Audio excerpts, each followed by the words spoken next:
Assalamualaikum warahmatullahi wabarakatuh. Apa kabar sahabat Amirul Mukminin? Semoga semua dalam lindungan Allah Subhanahu wa taala. Di bulan suci yang sangat ditunggu setiap umat muslim, ayahnya sibuk mempersiapkan diri. Menyambut bulan Ramadan, tentu kita senantiasa bersiap-siap dan menyediakan segala macam keperluan yang akan kita gunakan. Dari menjaga tubuh sampai pemilihan porsi ibadah yang tepat. Tujuannya adalah agar saat kita menjalankan puasa, kita akan bersungguh-sungguh dan setiap kegiatannya menjadi manfaat. Namun nampaknya, dari semua itu tidak hanya manusia saja yang sibuk. Para penghuni dunia langit pun sama sibuknya. Sukacita datangnya bulan Ramadan juga dirasakan oleh para malaikat-malaikat Allah. Di bulan Ramadan, Allah memerintahkan para malaikat dengan banyak hal. Di sini, kita akan sedikit belajar bersama perihal tugas para malaikat di bulan Ramadan. Suasana surga menyambut bulan Ramadan. Sesungguhnya suasana surga itu diberi wewangian yang harum dan dihiasi dari tahun ke tahun tatkala menyambut datangnya bulan suci Ramadan. Pada waktu malam pertama bulan suci Ramadan, akan muncul angin yang berhembus dari bawah aras yang disebut dengan hembusan Al-Musyirah. Hembusan itu mengakibatkan daun-daun dari pepohonan rindang surga bergoyang, saling bersentuhan satu sama yang lainnya dan bergerak, sehingga timbullah suatu rangkaian denguran suara-suara yang indah dan sangat merdu. Suara yang belum pernah sama sekali didengar oleh makhluk jenis apapun sebelumnya, sehingga hal tersebut menarik perhatian para bidadari-bidadari surga. Para bidadari tersebut kemudian berandai-andai, lalu mereka akan bertanya kepada malaikat Ridwan, sang penjaga surga. "Wahai malaikat Ridwan, malam apa ini?" tanya mereka. "Allahku Maha Baik, malam ini adalah malam pertama bulan Ramadan," jawab malaikat Ridwan kepada para bidadari itu. Mendengar hal tersebut, bidadari itu pun berdoa kepada Allah, "Ya Allah, berikanlah kami suami dari hamba-Mu yang rajin beramal baik pada bulan ini." Dan tidak ada seorang pun yang melakukan puasa di bulan suci Ramadan dan diterima puasanya, kecuali Allah akan mengawinkannya dengan para bidadari-bidadari tersebut kelak ketika berada di tanah surga. Kemudian terdengar seruan Allah Subhanahu wa taala berfirman, "Wahai malaikat Ridwan, malaikat menjaga surga, bukalah pintu-pintu surga untuk umat Muhammad yang berpuasa pada bulan ini. Wahai malaikat Malik, malaikat penjaga neraka, tutuplah pintu-pintu neraka bagi mereka yang berpuasa di bulan ini. Wahai malaikat Jibril, turunlah ke bumi, kemudian ikatlah setan-setan yang jahat dengan rantai-rantai dan singkirkan mereka ke dasar lautan yang paling dalam, sehingga mereka tidak boleh merusak atau mengganggu puasa umat Muhammad kekasihku." Itulah kenapa pada hari-hari penuh berkah di bulan Ramadan merupakan waktu yang paling tepat untuk beribadah, karena segala hal sebangsa setan dibelenggu. Sebagaimana dijelaskan di dalam hadis, jika di bulan Ramadan, maka dibukalah pintu-pintu surga dan ditutup pintu-pintu neraka, dan dibelenggu pula semua setan. Hadis riwayat Bukhari. Hal yang dilakukan oleh para malaikat di hari pertama Ramadan. Pada malam pertama bulan Ramadan, Allah Subhanahu wa taala membebaskan dan mengampuni hambanya karena puasa yang dijalankannya. Ampunan tersebut diberikan kepada hambanya yang terbentur dengan 3 perkara. 3 perkara tersebut adalah: siapa yang mencintai Allah, maka Allah akan mencintainya. Siapa yang mencari Allah, maka Allah akan mencarinya. Dan siapa yang memohon ampunan kepada Allah, maka Allah akan mengampuninya.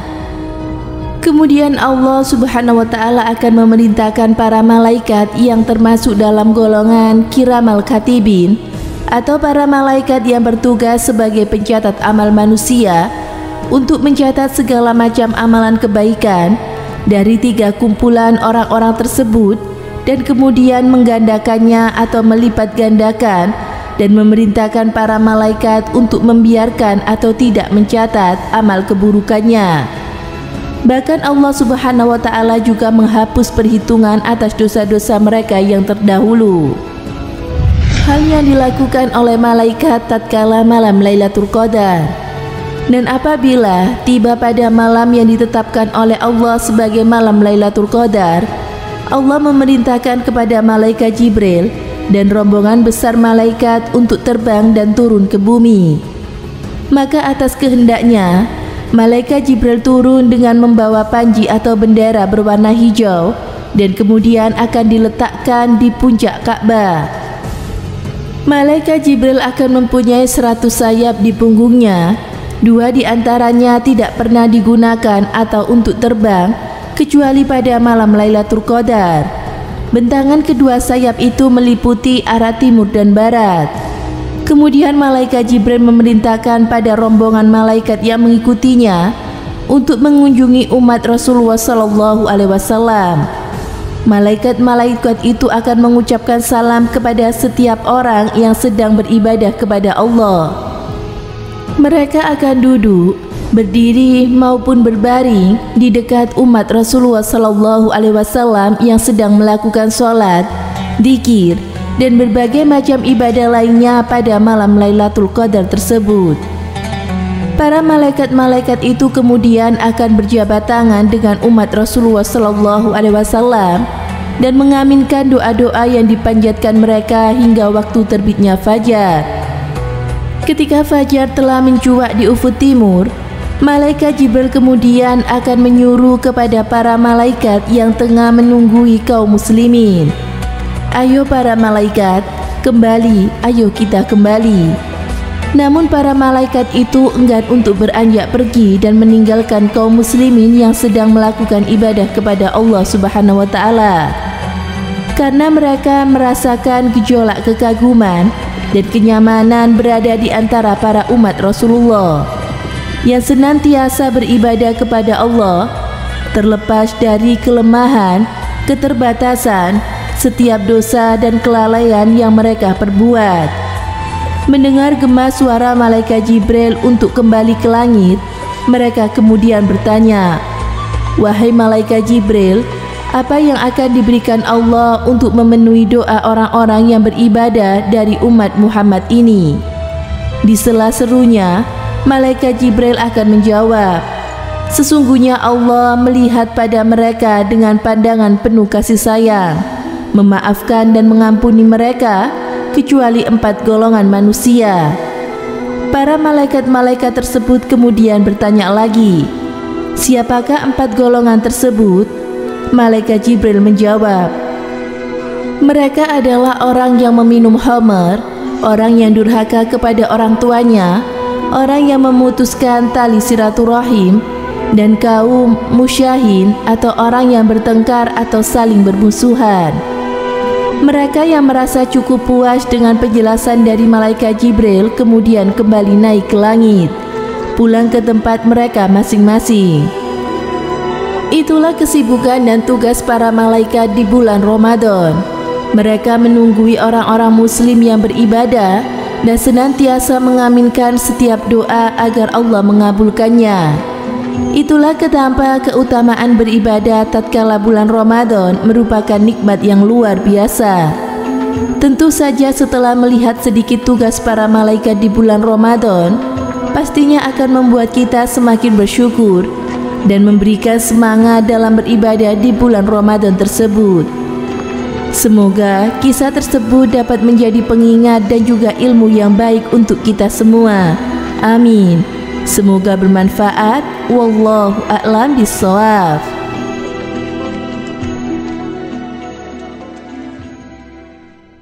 Assalamualaikum warahmatullahi wabarakatuh. Pemirsa Amirul Mukminin yang dirahmati Allah Subhanahu wa Ta'ala. Ramadan berasal dari bahasa Arab yang memiliki arti panas, menghanguskan atau kekeringan. Maksudnya adalah menghanguskan dosa-dosa hingga sampai kering seperti bayi yang baru dilahirkan oleh ibunya, tiada dosa. Bulan Ramadan ditunggu-tunggu kedatangannya oleh umat Islam di seluruh dunia. Bulan Ramadan memiliki keutamaan yang luar biasa. Di antaranya adalah yang pertama, bulan diturunkannya Al-Quran atau Syahrul Quran. Yang kedua, bulan penuh keberkahan atau Syahrul Mubarak. Yang ketiga, bulan penuh pengampunan. Yang keempat, dibukanya seluruh pintu-pintu surga dan ditutupnya pintu-pintu neraka di bulan Ramadan. Kelima, dilipatkan gandakannya seluruh pahala. Keenam, diturunkannya malam Lailatul Qadar yang pahalanya senilai lebih baik daripada 1000 bulan atau 83 tahun lebih. Yang ketujuh, semua setan dibelenggu di bulan Ramadan. Semoga kita bisa meningkatkan amal ibadah kita, dan semoga amal ibadah kita diterima di sisi Allah Subhanahu wa Ta'ala. Semoga memberi manfaat. Wassalamualaikum warahmatullahi wabarakatuh.